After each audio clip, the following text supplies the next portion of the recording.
Esse ano vai fazer 30 anos do massacre. Tô falando do massacre do Carandiru.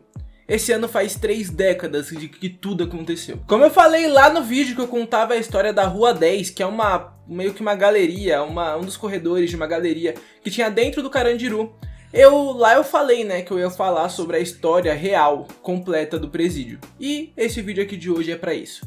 Aqui eu vou contar pra vocês tudo que aconteceu desde o momento que tiveram a ideia de fazer o Carandiru até o momento que o Carandiru realmente chegou ao fim. O Carandiru já chegou a ser considerado a maior penitenciária da América Latina. Nessa época ele conseguia suportar aí cerca de 8.000 presos. Mas antes da gente realmente chegar na história dele, já deixa o like, se inscreva no canal para não perder os próximos vídeos e ativa o sininho aí para ser notificado toda vez que soltar um vídeo novo, pode pá? É isso aí, então bora parar de enrolar e bora pro vídeo.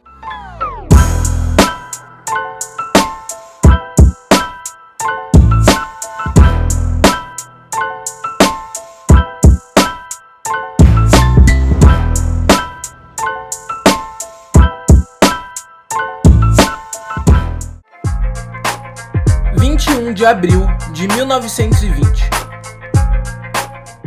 Essa foi a data em que a Casa de Detenção de São Paulo, ou então Carandiru, foi inaugurada. Eles chamavam o Carandiru de Casa de Detenção ao invés de presídio ou cadeia, porque um cara que se chamava Ademar Pereira de Barros, que era um interventor federal, ele meio que exigia que fosse dessa forma.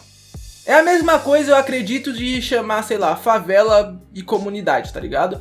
No final não muda nada, só fica mais apresentável o nome. Mas isso tinha um motivo, tá? É porque lá em 1938 saiu um decreto que meio que acabou extinguindo tanto a cadeia pública de São Paulo quanto o presídio político da capital. Então ele meio que não achou meio adequado colocar tanto presídio quanto cadeia, e então ficou casa de detenção. Mas a real é que geral conheceu como Carandiru. E vamos lá, eu vou falar a história de uma maneira completa, porém um pouquinho resumida e da maneira mais simples possível para todo mundo conseguir entender, pode pá? Para entender tudo, vamos do começo, no início do século 20. Nessa época aqui no Brasil tinha uma coisa chamada Casa de Regeneração, tá? Mas, e assim, você escutando esse nome, você pensa, pô, isso aí não funcionava, mas na real não, tá, clã? Isso realmente funcionava, era bem prestativa, mesmo sendo bem difícil de acreditar. Basicamente eles faziam o que deveriam ser feitos, eles conseguiam abrigar os presidiários e devolver eles para a sociedade em bom estado, tá ligado? Depois ele cumpria sua pena, logicamente.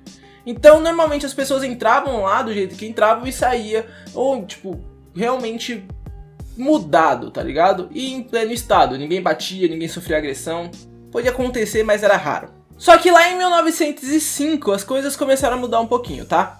Na época o governador de São Paulo era um cara chamado Jorge Tibiriça. E na época foi ele que autorizou a construção de uma nova casa de detenção para a cidade de São Paulo. E aí pulando mais um tempo aí, mais uns anos, lá em 1911, para ser mais específico, no dia 13 de maio, o presidente de São Paulo, que era um cara chamado Albuquerque Lins, que é esse que está aparecendo na tela, soltou algo que seria tipo de muita importância para o Carandiru, que é um projeto chamado Presídio Modelo. Pra vocês entenderem, esse era meio que um projeto que hoje a gente vê e acha muito simples, tá? Porque é assim que funciona hoje em dia. Mas na época não era o que acontecia, tá? Esse projeto ele meio que tentava ser a primeira cadeia a realmente tentar separar os presos. Eles queriam separar os réus primários dos presos reincidentes. Basicamente eles queriam separar a molecada que fez merda e tá ali pela primeira vez dos presidiários que já não tinha muito jeito, já tava ali pela segunda, terceira, quarta, quinta vez. Entendeu? Eles fizeram basicamente um jeito de conseguir reformar esse moleque que tá aí pela primeira vez e tem chance de se recuperar do cara que tá pela quinta vez e é bem mais difícil dele sair da vida do crime. Hoje a gente vê assim, mas na época nenhum presídio do mundo utilizava essa forma, era todo mundo junto e foda-se. Além disso, esse projeto também tinha meio que a ideia de separar os presos pela gravidade da natureza ali do seu crime. Então, se você roubou um carro, você provavelmente não vai ficar junto de alguém que cometeu um assassinato. Era mais para ter mais uma ordem mesmo na cadeia. E aí começou a corrida para conseguir criar uma penitenciária que conseguiria realmente suportar e abrigar tudo que aquele projeto precisava para realmente existir. Não vou colocar pra vocês exatamente quem é os responsáveis pela planta do presídio do Carandiru e tudo mais. Primeiro porque eu acho totalmente irrelevante e segundo porque não tem nenhuma fonte na internet que é confiável. Tem sempre uns 3 nomes jogados na roda e eu não vou ficar citando não, tá? Isso aí é irrelevante, então a gente vai pular. Mas o importante pra vocês entenderem é que o Carandiru começou a ser criado, a ser desenvolvido, a ser construído num projeto que eles chamam de espinha de peixe, entendeu? É aquele negócio, é basicamente uma linha aqui e vários negocinho assim, sabe? Tipo um corredor e outros corredorzinhos assim. Um corredor grandão e vários assim. Dá pra entender, né? Tipo uma espinha de peixe mesmo. E esse projeto é totalmente baseado no projeto do Centre Penitentiary de Fresnes, na França. Eu não sei se eu pronunciei certinho porque é francês e eu não falo francês. Eu não falo nem o português direito, imagina o francês. Mas o importante, o fato, é que a penitenciária conseguiu ser feita, ficou pronta e acabou sendo inaugurada no dia 21 de abril de 1920, com uma capacidade total de 1.200 presos. E pra vocês verem que bizarro, no ano seguinte a penitenciária era realmente um cartão postal pra galera que vinha visitar São Paulo. No início de tudo, quando eles começaram a ter ideia, esse projeto do Carandiru tava valendo aí cerca de 7.000 contos de réis pra ser feito completamente. No final de tudo, quando ele realmente ficou pronto, o projeto estava avaliado em 14.000 contos de réis. Foi o que o governo gastou para construir o Carandiru, que na época era muita coisa. Era literalmente um absurdo, tá ligado? Outras penitenciárias comuns, eles chegavam a gastar ali cerca de 2.000 réis, 3.000 réis. Carandiru custou 14. Porém, depois de ver o presídio pronto e funcionando no modo operandi dele ali, ninguém tinha o que reclamar, porque realmente era uma perfeição. E foi nesse momento que o Carandiru realmente virou um presídio modelo, tá? Muitas pessoas de outros países vinham pro Brasil, para ser mais exato, em São Paulo, para ver como que funcionava o Carandiru e levar aquele projeto para os seus países. Porque realmente do jeito que foi feito, era tudo maravilhoso, era muito funcional, dava tudo certo e a galera achou legal e quis levar para os outros locais. Inclusive teve muito cara importante de outros países que veio para cá para pegar esse projeto. Nessas visitas também vieram escritores, filósofos e tal, e esses caras até têm certas frases, certas citações em alguns livros que eles escreveram, que uma delas é essa daqui. A limpeza e a higiene exemplares faziam com que o presídio se transformasse em uma fábrica de trabalho. E também que eram os presos que faziam o pão, preparavam os medicamentos, prestavam os serviços na clínica e no hospital, plantavam legumes, lavavam a roupa, faziam pinturas e desenhos, e tinha até mesmo aulas. Acredita que naquela época, os presos daquela época tinham uma rotina que envolvia estudo, trabalho, até mesmo aulas de música. Então no início de tudo, o Carandiru realmente era uma casa de reabilitação.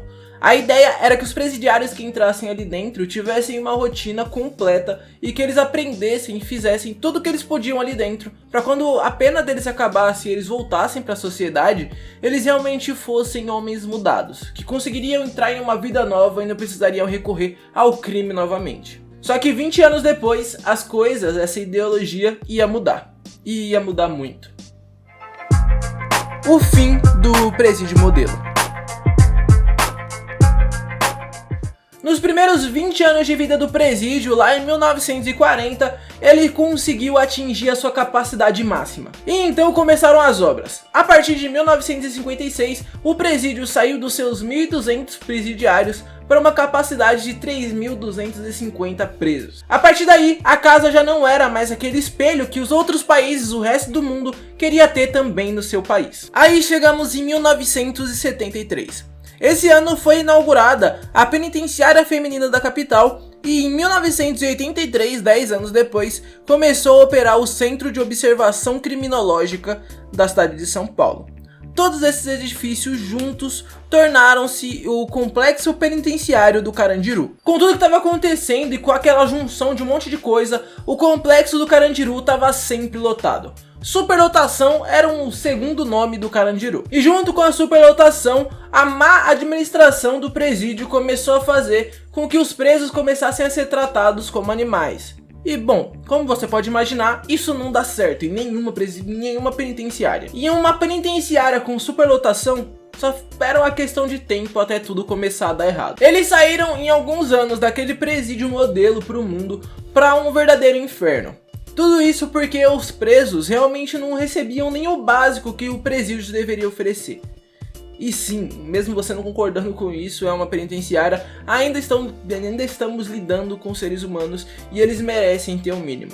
E quando o Estado, o presídio, não dá o básico pro prisioneiro, é bem comum e a gente já sabe o que acontece, né? Rebelião. E entre outras coisas. Tudo isso com os presos exigindo receber aquele mínimo que eles tinham que receber. A partir daí, o Carandiru começou a se tornar um dos maiores fracassos da administração pública brasileira. Aconteceram rebeliões atrás de rebeliões, até que em 1922 aconteceu o maior desastre, uma maior catástrofe, o maior episódio do sistema prisional brasileiro. E, bom, geral lembra disso até hoje. O massacre do Carandiru, do início ao fim. Bom, pra vocês entenderem tudo, eu vou explicar um negócio pra vocês, tá? Como eu falei, o presídio virou algo gigantesco. E pra meio que ficar organizado, ele era separado em alas. E eu vou explicar certinho como funcionava. Pra ser mais específico, essas alas, na verdade, eram chamadas de pavilhões, tá bom? Vamos lá então. Pavilhão 2. Nesse pavilhão ficavam os presos que eram bem comportados, a maioria ali trabalhava em alguma área do presídio, desde a triagem de outros presidiários até serviços de administração. Pavilhão 4. Nesse pavilhão ficava ali os presos universitários e presidiários que eram jurados de morte. Pavilhão 5. Nesse pavilhão iam os presos que eram jurados de morte, também, né, igual o pavilhão 4, mas por motivos diferentes. Normalmente nesses complexos ficavam os estupradores ou justiceiros, tá ligado? Os que matavam alguém sem medo do chefe ali das facções. Também tinha a ala evangélica nesse mesmo complexo. No pavilhão 6 já ficava a cozinha, dispensa e ficavam alguns presos comuns. No pavilhão 7 ficavam os presos primários e os presos que trabalhavam em serviços gerais. No pavilhão 8 ficavam os presos mais experientes no crime, prisioneiros meio que reincidentes e os mais perigosos. E no pavilhão 9 ficavam os presos primários que tinham acabado de ser preso e aguardavam o julgamento. Agora que a gente já entende como que funcionava toda a distribuição ali do presídio, a gente chegou numa data específica. Esse era o dia 2 de outubro de 1992. Nesse dia, o pavilhão 9, que como eu expliquei pra vocês, era o pavilhão ali onde a grande maioria era de presos primários. A maioria das pessoas era tudo tipo moleque, tá ligado? Tinha acabado de ser preso pela primeira vez. E esse pavilhão nesse dia meio que testemunhou ali um dos episódios mais sangrentos de toda a história penitenciária do mundo. Tudo acaba sendo bem controverso, tá? Quando a gente vai falar sobre o Carandiru. De um lado tem os funcionários do presídio que juram que foram hostilizados e simplesmente agiram na sua legítima defesa. E do outro lado tem os prisioneiros que falaram ali, afirmaram que os policiais estavam matando pessoas ali dentro totalmente desarmados. E também os direitos humanos, que meio que conseguem provar ali, comprovar que basicamente ali foi meio que uma política de extermínio, tá ligado? Tipo, a galera realmente entrou lá pra matar. Tem uma entrevista que ficou bem famosa na internet até, que um sobrevivente tá dando seu depoimento ali pras câmeras, falando que basicamente os policiais colocaram a vida dele num giro de sorte. Que a ideia era basicamente que ele tava trancado na cela, né? Um dos policiais pegou um molho de chaves, um monte de chave de várias celas, e falou que iria colocar uma cela ali na fechadura e ia girar. Se na hora que girasse a cela abrisse, ele ficaria vivo. Se a cela continuasse trancada, eles iam matar ele dentro da cela mesmo. Pra vocês verem, mano, de acordo com ele, a vida dele foi colocada à prova no girar de uma chave. Bom, como eu falei, tem dois lados. Tem o lado dos policiais que juram autodefesa e tem o lado dos prisioneiros e dos direitos humanos, que fala que realmente eles foram covardemente assassinados. Eu tenho uma visão básica sobre isso, sempre tive. Depois de eu estudar pra fazer esse vídeo, eu tenho ainda mais forte a minha opinião sobre o assunto. Porém, vamos esperar lá pro final do vídeo, pode pá? 10 horas da manhã, do dia 2 de outubro de 1992. No meio da penitenciária tava rolando um jogo de futebol. Em um canto, dois detentos que se chamavam Barba e Coelho começaram a brigar dentro do pavilhão. Lembrando que o pavilhão 9 era um local onde tinha muitos réus primários, um monte de moleque que não sabia realmente o que estava fazendo ali dentro. Já esses dois que estavam brigando dentro do pavilhão já eram dois presos meio que bem influentes dentro da cadeia, que já ia meio que pegar uma pena gigante e não tinha muita coisa a perder, tá? E aí, a partir daí, né, levando em consideração o que eu falei, que os dois presidiários já eram bem influentes e a galera que tava em volta eram só moleque burro que não sabia muito bem o que tava acontecendo, e aí eles começaram a dividir a cadeia por causa dessa briga. Eles começaram a formar dois grupos meio que rivais. Um tava do lado do Barba e o outro tava do lado do Coelho. E agora meio que eu vou falar em horário, tá? Pra vocês entenderem tudo o que aconteceu. 1h45 da tarde. 2 presos acabaram sendo feridos. Não se sabe exatamente se os presos feridos eram os Barba e o Coelho.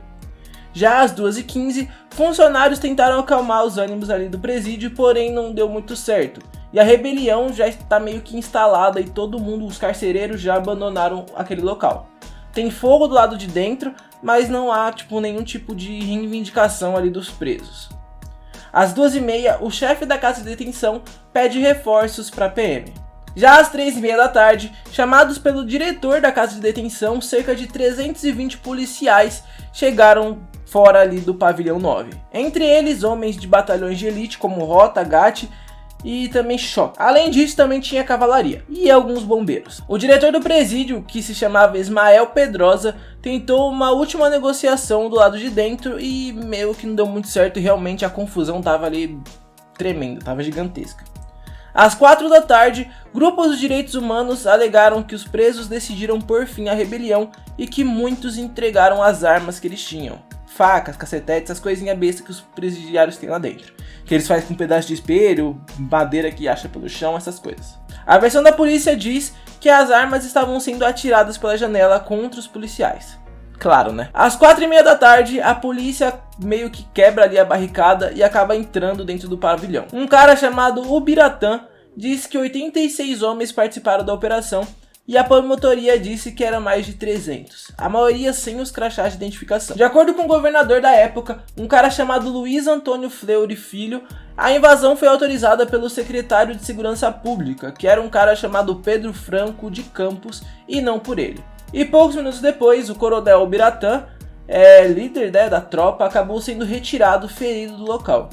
Fleury afirma que meio que depois que ele foi retirado ferido dentro do presídio ali, acabou espalhando entre os policiais que ele tinha morrido. E isso acabou piorando um pouquinho a situação, porque os policiais começaram a ficar meio nervosos, né? De acordo com a história, os presidiários acabaram de matar o capitão deles. O que não aconteceu, tá? O cara só realmente tinha sido ferido e retirado do presídio. Às 4h50 da tarde, no primeiro andar, alguns policiais encontraram uma outra barricada, com um preso morto pendurado de cabeça para baixo. 26 homens teriam sido assassinados neste piso, segundo a perícia. Às 5 da tarde, na versão da polícia, centenas de presos prepararam uma tocaia. Policiais foram recebidos com facadas, estiletes sujos de sangue contaminado, sacos cheios de fezes e urina e também tiros. E aí, de acordo com a polícia, eles começaram a atirar para se proteger. Segundo o Biratã, se houvesse intenção de exterminar os presos, muitos outros teriam morrido. Só morreu quem entrou em confronto com a polícia, pelo menos foi o que ele disse. A perícia concluiu que apenas 26 foram mortos fora da cela. Às 5 da tarde, mas agora a versão dos presidiários. Os detentos haviam se rendido e estavam todo mundo dentro das suas celas desarmados. As trajetórias dos projéteis disparados indicavam atiradores posicionados na soleira das celas, apontando suas armas para o fundo das celas, né, e também as laterais. Isso é o que diz o laudo do Instituto de Criminalística. Além disso, a perícia também concluiu que 70% dos tiros foram dirigidos à cabeça e ao tórax, o que reforça a ideia de extermínio. Para escapar com vida, presos se acabaram se misturando ali aos colegas que estavam caídos e se fingindo de mortos. Bom, segundo a perícia, tá, apenas 26 presos foram mortos fora de suas celas. Além disso, tiros direcionados totalmente à cabeça e ao peito, tá bom? Coisa que não é muito comum, mesmo se o policial é bem treinado, tá bom? Atirar não é igual atirar em videogame, existem vários fatores para que meio que acaba sendo bem complicado o tiro vir diretamente a partes fatais, extremamente fatais, que é tipo a cabeça atirou, morreu, entendeu? Então, por causa disso, a perícia realmente colocou ali mais uma prova de que tudo isso foi um extermínio. Lembrando, tá? Tudo isso é dados da perícia. Não tô inventando nada, não tô falando por falar. Foram informações dadas pela própria perícia. 5h30 da tarde. a perícia não encontrou indícios de confronto no terceiro e quarto andar, o que reforça a teoria de que o que rolou ali, todo aquele enfrentamento entre polícia e presos, ficou principalmente nos pisos inferiores da cadeia. Às 6 da tarde, os policiais mandaram os presos tirar a roupa e descer para o pátio interno. E aí, grupo de direitos humanos começou a falar que muitos foram executados durante essa operação, já sem roupa. Então, de novo, reforçando aí a política de extermínio. Às 7 horas da tarde, presos são escalados para carregar os corpos até o primeiro andar. Esses corpos acabaram sendo empilhados ali de qualquer forma, e com isso a polícia acabou modificando o cenário, né, do episódio ali daquele crime, e dificultou bem ali as ações e a conclusão da perícia. Então basicamente o que eles fizeram foi um crime atrás de outro crime, que foi um extermínio, e depois modificar a cena desse extermínio e realmente dificultar ainda mais a conclusão dessa história. No final de tudo isso, o massacre acabou... Bom, esses são os números. 8 presos mortos foi o que a polícia divulgou no dia que aconteceu tudo, que era a véspera de eleição. E, na verdade, esses 8 presos viraram 111 presos mortos, que realmente esse é o número oficial, né? E alguns detentos também insistem aí que chegou a mais de 200 baixas aí de presidiários. 130 detentos também ficaram feridos, 23 policiais foram feridos, 515 tiros foram disparados, os presidiários não tinham armas, então, né, 515 tiros ali dados pela polícia, 120 policiais foram indiciados, 86 policiais foram julgados e só um policial foi condenado, que foi o Ubiratã. 632 anos de prisão foi a sentença de Ubiratã Guimarães. O Ubiratã, ele era meio que o comandante ali da PM e ele que comandou a toda a invasão ao Carandiru, tá? Ele foi julgado e condenado, mas acabou aguardando em liberdade todo o seu pedido de recurso. Mesmo com tudo isso aí, ele foi eleito deputado estadual lá em 2002. Ele foi condenado, mas nem tanto assim, tá ligado? E como eu falei ali pra vocês de início, no dia que aconteceu tudo, às 8 horas da noite, na verdade, eles anunciaram ali que apenas 8 presidiários foram assassinados durante a operação, tá bom? Isso em rede nacional, deixando bem claro. Eles foram na televisão e falaram, bom, aconteceu toda uma rebelião, a gente conseguiu apaziguar tudo e apenas 8 presidiários acabaram sendo assassinados. Porém, nesse dia estava acontecendo ali o primeiro turno das eleições municipais, tá? E a gente sabe que essa ação poderia influenciar, né, o voto da galera. Por causa disso, eles só falaram a real meia hora antes do fechamento das urnas. E aí, você acha que isso realmente aconteceu dentro da lei? Você acha que realmente isso foi algo certo que as polícias fizeram? Eu acho que se tivesse sido certo, eles não precisariam ali esconder, né, que o número real das pessoas que eles assassinaram por causa de votos. Se eles tivessem certo, as galera iam entender. Mas a culpa de tudo isso, até hoje, tá? Pesa em cima dos ombros de um cara que se chama Luiz Antônio Fleury Filho. Ele foi responsável ali, ele foi responsabilizado por tudo que aconteceu naquela época e até hoje, bom, é culpa dele, basicamente falando. Bom, e como eu falei pra vocês e que eu ia dar a minha opinião, vou dar minha opinião agora. Inclusive, antes de eu falar, recomendo que vocês procurem aí as entrevistas da galera que saiu viva desse massacre, tanto dos prisioneiros quanto dos policiais. Pra vocês entenderem como tudo aconteceu dos dois lados da história. Bom, a minha real opinião é o seguinte, é que, é uma ação completamente desumana que aconteceu dentro do Carandiru. Basicamente, era um sistema prisional que era referência pro mundo, e por causa de má administração, de uma galera que não liga pra vida do ser humano, tudo aconteceu, tá bom? Os presidiários ali dentro fizeram uma rebelião e tudo mais, porém eles estavam exigindo algo que era deles. Todas as outras rebeliões antes de acontecido, tá? Eles fizeram várias rebeliões e simplesmente exigindo ter o mínimo que eles deveriam ter, que eles tinham no começo do Carandiru. Depois aconteceu algo ali que poderia ter sido facilmente encerrado, porém eles precisavam acabar com aquele problema, então eles meio que pegaram aquilo que estava acontecendo e transformaram em um motivo certo pro herói ali poder matar, né? Porém, o erro ali do Carandiru começou muitos anos antes realmente de ocorrer o massacre. De acordo com algumas entrevistas de alguns ex-detentos, eles falaram que a cadeia ali, o Carandiru, e também falaram isso dos funcionários, tá? Informaram que o Carandiru estava rodando ali com 1.500 guardas, que se revezavam, e também tinha alguns que estavam afastados, pra meio que conter 8.000 presos. Então 1.500 para 8.000 presos fica um pouquinho difícil, né, clã? Se acontecesse alguma coisa, realmente os guardas estariam em desvantagem.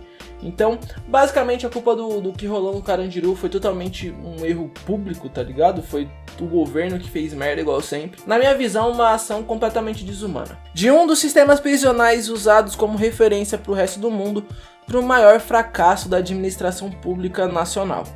E pra mim, assassino é assassino, estando sem camisa ou estando de farda.